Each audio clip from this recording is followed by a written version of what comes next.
Halo sahabatku yang terkasih dimanapun Anda berada, jumpa lagi bersama saya John Sung, Jesus My Savior. Sahabatku dimanapun Anda berada, baru saya mendapat kesempatan kembali untuk membuat video YouTube karena 1-2 minggu ini saya sibuk di lapangan, penginjilan door to door, mengurus anak panti asuhan, ya, ada orang tua yang datang tidak mampu ngasuh anaknya, ya, jadi saya harus menampungnya di rumah saya. Ya, demikianlah pelayanan saya. Nah, sahabatku yang terkasih, di kesempatan kali ini ada yang bertanya kepada saya, Pak Jonsung, di mana sih di dalam perjanjian lama nubuat tentang bahwa Yesus Kristus, ya, akan dilahirkan? Apakah benar gitu? Bagaimana dengan cerita Nabi Muhammad? Adakah di dalam Alkitab? Katanya.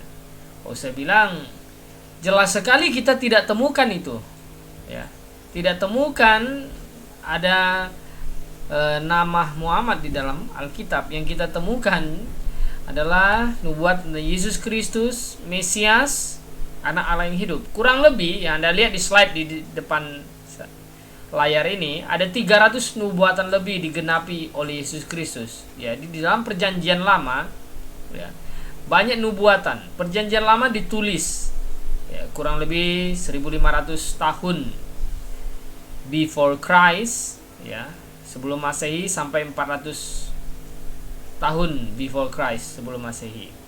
Nah, ini perjanjian lama ditulis. Nah, perjanjian baru ditulis, ya, dan selesai tahun 35 Masehi Anno Domini sampai tahun 100 AD.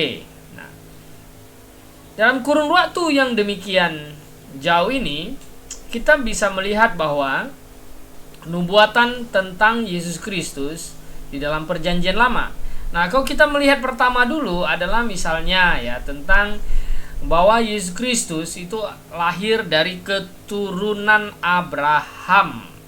Di dalam Matius pasal 1 ayat 1 sampai yang ke-17 mengenai silsilah Yesus Kristus, di sini ada 14 keturunan, ya, dari Abraham sampai Daud. Inilah silsilah Yesus Kristus anak Daud. Abraham memperanak Isa, Isa memperanak Yakub, dan seterusnya sampai, ya, akhirnya 14 keturunan sampai Daud, kemudian 14 keturunan dari Daud sampai pembuangan ke Babel. Nah, 14 keturunan dari pembuangan Babel sampailah kepada Yesus Kristus. Nah, ya. Jadi makanya ayat 17 ini dikatakan, jadi seluruhnya ada 14 keturunan dari Abraham sampai Daud, 14 keturunan dari Daud sampai pembuangan Babel, dan 14 keturunan dari pembuangan Babel sampai Kristus. Jadi keturunan Abraham, keturunan Yehuda, ya. Ini dijelaskan sekali ayat-ayatnya. Yehuda memperanakkan Peres, ya, dan Zera dari Tamar. Peres merah Hezron, Hezron meram, dan seterusnya. Nah, Daud. Nah, sahabatku yang terkasih, di dalam perjanjian lama aja sudah ditulis demikian, ya. Jadi kalau orang Israel pada waktu itu membaca perjanjian lama dan mereka terus menantikan Mesias yang akan datang, mereka harus cek, oh, ini keturunan Abraham, keturunan Yehuda, keturunan Daud. Siapa ya? Nah, ini kan masih banyak nih keturunan Daud nih. Kemudian, ya, dicek lagi di dalam Alkitab, harus katanya lahir di Bethlehem. Misalnya kalau kita lihat Mika, ya, pasal yang ke-5 ayat yang ke-1 ini dikatakan bahwa sekarang engkau harus, tetapi engkau, hai Bethlehem Efrata, hai yang terkecil di antara kaum-kaum Yehuda, daripadamu akan bangkit bagiku seorang yang akan memerintah Israel, yang permulaannya sudah sejak purbakala, sejak dahulu kala. Jadi keturunan Abraham, keturunan Yehuda, keturunan Daud lahir di Bethlehem. Nah, ini lahir di Bethlehem kan masih banyak lagi. Siapa ini? Bukan cuma Yesus kan? Nah, di dalam perjanjian baru memang dikatakan, ya, Yesus lahir di Bethlehem. Kalau kita lihat Matius, ya. Matius pasal yang kedua ayat yang pertama itu dikatakan, sesudah Yesus dilahirkan di Betlehem di tanah Yudea pada zaman Raja Herodes, datanglah orang Majus dari timur ke Yerusalem. Jadi Yesus sudah benar keturunan Abraham, benar keturunan Yehuda, benar keturunan Daud. Kemudian lahir di Betlehem. Lahir di Betlehem ini banyak orang. Siapa ini? Siapa bayinya? Ditambah lagi secara detail ya. Nah, ini kan dispesialkan lagi ya. Kalau kita lihat ya, dilahirkan di Betlehem harus oleh seorang perempuan perawan.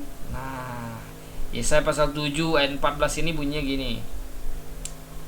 Sebab itu Tuhan sendirilah yang akan memberikan kepadamu suatu pertanda, sesungguhnya seorang perempuan muda mengandung dan akan melahirkan seorang anak laki-laki, dan ia akan menamakan dia Immanuel. Nah, dalam Yesaya ini dikatakan perempuan muda, sehingga banyak teolog liberal menganggap bahwa tidak harus perawan, tapi perempuan muda, karena kata yang di situ ada alma. Alma ini adalah bisa dikatakan gadis muda, bisa udah menikah atau belum gitu katanya ya. Tetapi teolog fundamental, teolog Kristen Alkitabiah melihatnya bahwa ya Yesaya 7:14 ini menuju kepada Maria, yaitu perempuan perawan. Makanya di dalam Matius ya. Oke, kita lihat dulu Matius pasal yang ke 1 ayat 23, coba kita baca ini. Sesungguhnya anak darah itu. Jadi Lembaga Alkitab Indonesia memakai kata anak darah itu akan mengandung dan melahirkan seorang anak laki-laki, dan mereka akan menamakan dia Immanuel, yang berarti Allah menyertai kita. Kata di sini ya, di Textus Receptus pakai kata Parthenos. Parthenos berarti perempuan perawan. Di King James Version ya, di King James Version pakai dengan jelas di sini virgin. Behold, a virgin shall be with child and shall bring forth son, and they shall call his name Emmanuel. Jadi virgin. Dalam Yesaya mungkin ya banyak orang masih meragukannya, gadis muda, perempuan muda, tapi diperjelas dalam Matius bahwa Yesus lahir dari perempuan perawan. Jadi dikandung oleh Roh Kudus. Nah, sahabatku yang terkasih, banyak teolog-teolog ini yang mengaburkan kebenaran firman Tuhan. Mereka bilang, oh Yesus bukan lahir dari perempuan perawan, mereka bisa aja dari udah menikah, melahirkan, dan seterusnya. Nah, ini menyerang keilahian Yesus Kristus ya. Nah, kemudian ya, ini kan makin spesial. Di mana sih di dunia ini ada orang yang lahir dari perempuan perawan? Hanya Yesus Kristus, karena dia mengandung dari Roh Kudus. Nah, kemudian ketika Yesus tumbuh besar, dia mengajar dan harus ya menggenapi Yesaya. Nah, Yesaya 35. Yesaya 35. Coba kita lihat apa bunyinya. Yesaya 35 ayat 3. Ini bunyinya begini. Kuatkanlah tangan yang lemah, lesu, dan teguhkanlah lutut yang goyah. Katakanlah kepada orang-orang yang tawar hati, kuatkanlah, jangan takut. Lihatlah, Allahmu akan datang dengan pembalasan, dengan ganjaran. Pada waktu itu mata orang-orang buta akan dicelikan, dan telinga orang tuli akan dibuka. Pada waktu itu orang lumpuh akan melompat seperti rusa, dan mulut orang bisu akan bersorak-sorai, sebab mata air memancar dari padang gurun. Jadi Yesus Kristus datang, ciri-cirinya Mesias itu yang dinubuatkan itu harus melakukan mujizat. Kalau dia datang tidak melakukan mujizat, walaupun misalnya kan lahir di Betlehem tidak melakukan mujizat apa, ya bukan Mesias. Dia harus lahir dari perempuan perawan, melakukan mujizat. Makanya ketika Yohanes Pembaptis tanya, dia suruh murid-muridnya tanya apakah ya, dia itu Mesias atau yang akan datang. Nah, jawabnya itu simple. Yesus Kristus ini jawabnya begini.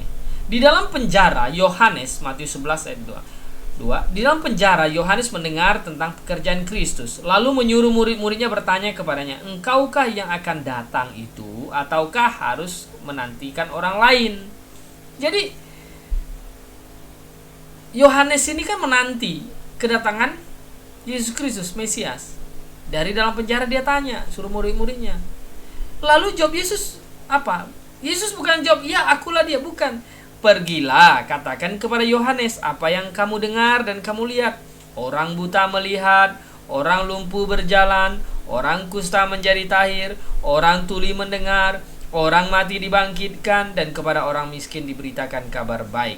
Dan berbahagialah orang yang tidak menjadi kecewa dan menolak aku." Nah, itu tanda-tandanya yang sudah dinubuatkan dalam kitab Yesaya pasal 35. Dan Yesus mengatakan dia menggenapinya.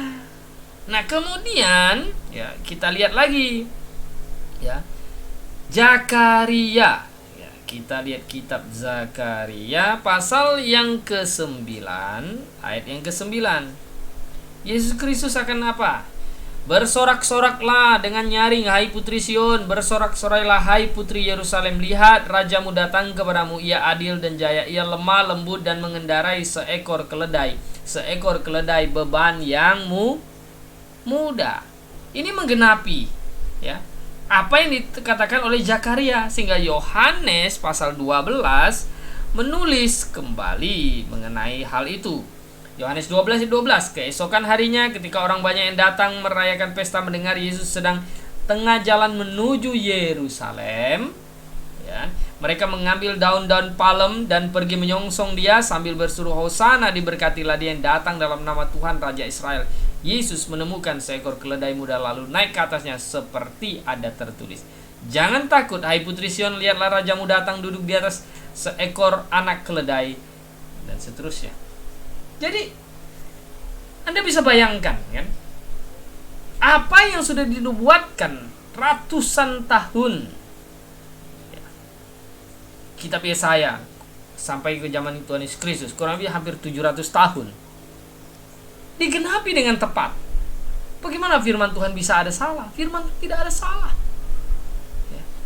Kemudian ya, dijual 30 keping uang perak. Zakaria juga kita lihat ya. Zakaria pasal yang ke-10. Pasal yang ke-10 kita lihat ayat 13. Zakaria. Ya. Bahwa dia akan dijual dengan 30 keping uang perak. Anda bisa bayangkan 11 dia. "Tetapi berfirmanlah Tuhan kepadaku, serahkanlah itu kepada penuang logam nilai tinggi yang ditaksir mereka bagiku. Lalu aku mengambil ke-30 uang perak itu dan menyerahkannya kepada penuang logam di rumah Tuhan. Dan ini digenapi dalam Matius, ia berkata, 'Apa yang hendak kamu berikan kepadaku supaya aku menyerahkan dia kepada kamu?' Mereka membayar 30 uang perak kepadanya." Sahabatku dimanapun Anda berada, Anda bisa bayangkan ya, berapa ratus tahun jarak itu. Saya masih kecil saja, duit 25 rupiah saya masih bisa beli sesuatu. Masih SD kelas 1, 25 perak masih bisa beli semangkok kolak pisang.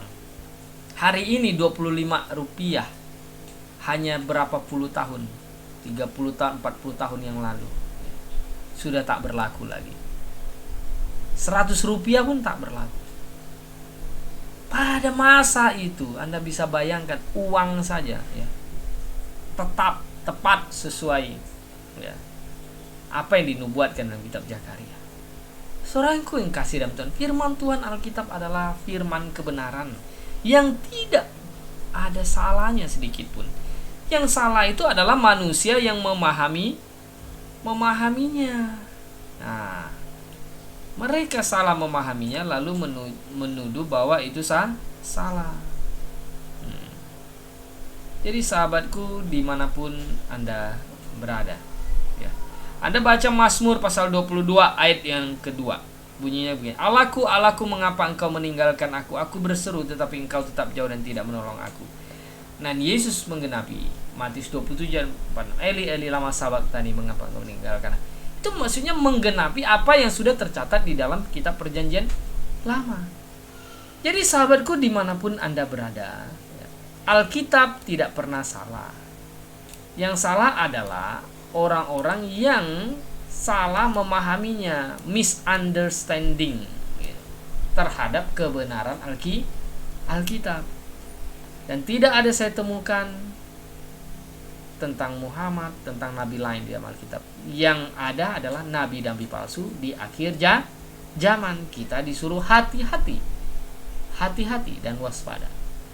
Saya harap kita semuanya semakin kuat imannya, percaya kepada Yesus Kristus yang tak pernah berubah dahulu, sekarang dan selama-lamanya. Bersama saya John Sung, Jesus my Savior.